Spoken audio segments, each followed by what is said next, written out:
নমস্কার বন্ধুরা, আজকের পেনাল স্টেটমেন্ট 1234 টাকা 93 পয়সা, 300 টাকার মতো আমরা চার্জ কেটেছি। মোটামুটি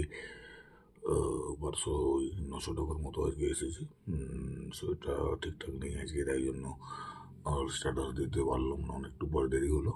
একটা সেন্সেক্সের পুটে মোটামুটি প্রফিট এসে গেছিলো, ডিএলএফ ফিএলএফ এগুলো এসেছিলো মোটামুটি। এটা সব স্পট লিমিটেডে সেল অ্যান্ড রাইজ করতে যে মাইনাস হয়ে গেলো। যাই হোক, মার্কেটের কন্ডিশন এখন কিন্তু খুবই খারাপ। এই মুহূর্তে নতুন কোনো বাইসের রেকমেন্ডেশন নিচ্ছি না, করছি না। আমি চুপচাপ মার্কেট দেখে যাচ্ছি।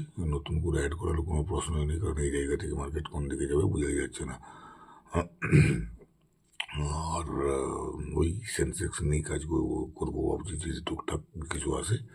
মোটামুটি আজকে তো 11টা পর্যন্ত কোনো ট্রেডই নিয়েছিলাম না। 11টার পরেই আমি মার্কেটে এন্ট্রি হয়েছিলাম, যখন দেখলাম মোটামুটি হতে পারে কিছু, সেই সময়।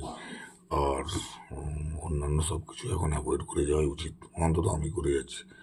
বন্ধুরা, এটা কিন্তু কোনো বয়সের রেকমেন্ডেশন না, জাস্ট আমি আমার আজকের ট্রেডিংটা আপনাদের সাথে শেয়ার করলাম। বয়সে যাই করবেন আপনারা আপনাদের ফিনান্সিয়াল অ্যাডভাইসের সাথে কথা বলে নেবেন। Thank you.